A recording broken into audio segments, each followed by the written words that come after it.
Como garantido a vocês, segue a parte 2 do conto O Príncipe Jacinto e a Querida Princesinha. Como eu expliquei, resolvi dividir este conto em 2 partes. Isto para não comprometer a análise, que merece ser explorada. Assim, fique com a parte final, seguida da análise do conto. Este conto maravilhoso da Madame Le Prince de Belmont, muito relevante para os tempos modernos.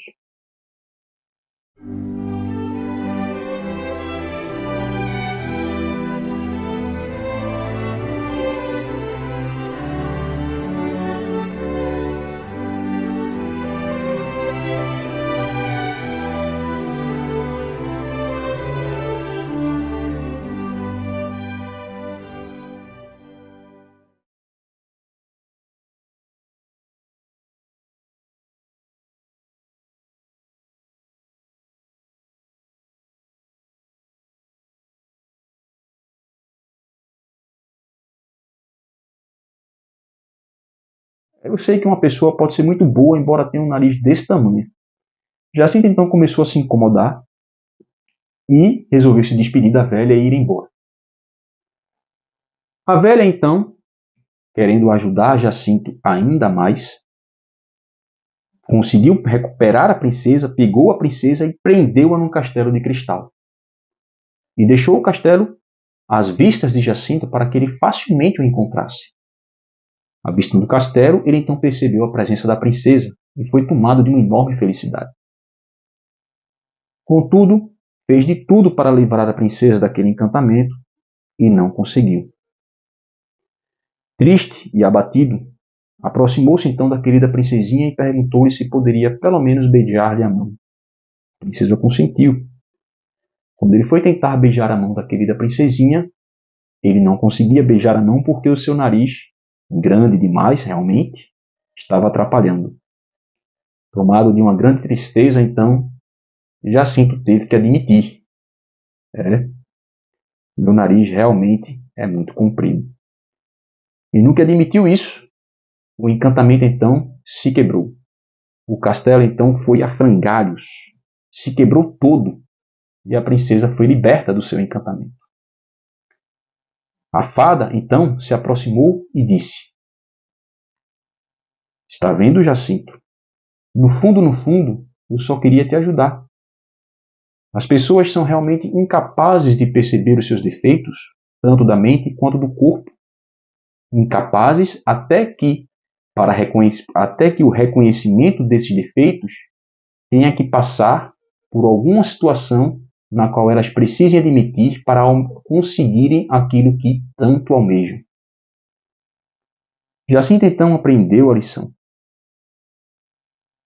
Seu nariz, por graça, foi diminuído e colocado no tamanho proporcional ao seu rosto.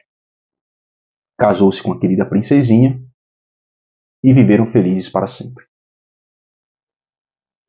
O Príncipe Jacinto e a Querida Princesinha é um dos contos mais necessários à nossa geração e nos ensina sobre o valor da beleza, tanto a beleza estética quanto a beleza moral. Muitas pessoas pensam que o belo é uma questão subjetiva. O que é belo para mim pode não ser belo para você. Mas, na verdade, o belo é um dado muito mais objetivo do que subjetivo. E, afinal, o que é o belo? Aristóteles conceituava o belo como o esplendor da ordem. A ordem é o oposto do caos, e o belo é o esplendor da ordem, que é o inverso do caos, daquilo que é caótico. Vou dar um exemplo para vocês entenderem. Imaginem que alguém pega um violino, certo, para tocar, e começa a tocar de maneira completamente desordenada. Uma pessoa que nunca tocou um violino na vida, sem ordem, sem harmonia, sem notas perceptíveis. E você que está assistindo aquilo, que está ouvindo aquilo, você percebe que aquilo está caótico. Agora imaginem vocês um profissional que pega este violino e diante dos olhos de vocês começa a tocar aquilo de maneira ordenada, com notas, com harmonia, com ordenação. Vocês logo vão perceber que aquilo é harmonioso, que aquilo está em ordem. Aquilo que está em ordem é belo. Aquilo que estava caótico era feio. O belo é aquilo que é ordenado. Agora imagine vocês que isso acontece com outros instrumentos musicais. E outros profissionais começam a pegar os outros instrumentos musicais e começam a tocar de maneira ordenada, de maneira harmoniosa. Se vocês pegarem, então, um maestro e colocar para reger todos aqueles instrumentos tocados de maneira harmoniosa por aqueles profissionais, vocês vão perceber, então, que a beleza é ainda maior. Que aquilo é ainda mais belo, porque aquilo ainda é mais esplendoroso, é muito mais esplendoroso do que um único instrumento tocando sozinho. Então, o esplendor é ainda maior. Isto é o belo, isto é o esplendor da ordem. Essa mesma ordem, esta mesma racionalidade, esta mesma lógica, vocês vão encontrar no primeiro livro das Sagradas Escrituras, que é o livro do Gênesis. Lá vocês vão ver que quando Deus cria as coisas, cada dia que ele cria alguma coisa, as Sagradas Escrituras vai dizer que ele viu que era bom. O interessante é que quando ele conclui a obra de sua criação, no último dia, Deus vê que tudo é muito bom. Da criação é bela, outra obra é bela, outra obra é bela, mas a obra inteira da criação em conjunto, assim como aquela lógica da orquestra, é muito bela. Está dando para entender? E essa mesma lógica, né, você consegue perceber em cada criatura. Quando você pega o homem, você vê que o homem ele também é um conjunto. Ele tem nariz que cheira, olhos que veem, ouvidos que ouvem, boca que fala. Entende? Toda esta harmonia, este ser harmônico, ele é muito belo. E assim, neste sentido, todo homem é belo. Neste sentido, todo homem é belo. Mas também seria um atentado à lógica você não admitir que certas pessoas têm um conjunto, né, um tanto quanto desarrazoado, né? Tem gente que tem uma orelha maior, tem gente que tem um nariz maior, tem gente que tem um olho maior, em desarmonia com o resto do seu rosto.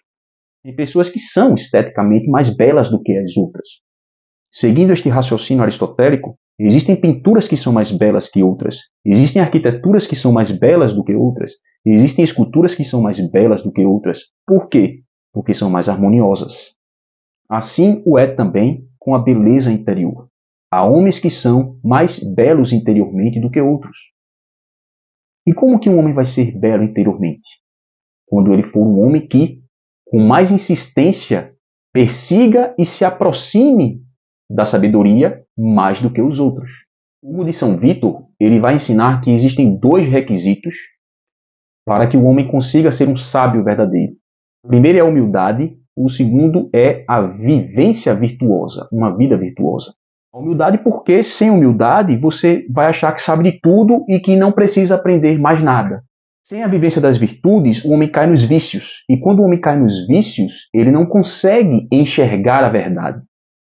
Ele distorce as verdades que não forem convenientes para os seus próprios vícios. Cristo diz, conhecereis a verdade vos libertará. Mas ele não disse que a verdade seria fácil de se aceitar, que a verdade seria tranquila e faria cosquinhas. Não.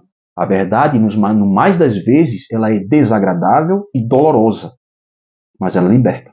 Nada como um atentado à caridade do que você esconder a verdade das pessoas, mesmo que a verdade seja dolorosa.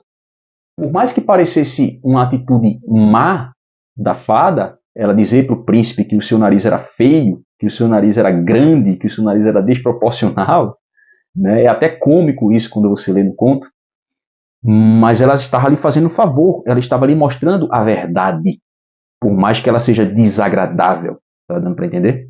É necessário você enxergar a verdade, é necessário você falar a verdade a quem precisa ouvir. Entende? É chato, é grosseiro, não é politicamente correto, mas o principal pode ser libertador. E também aceitar a verdade com humildade.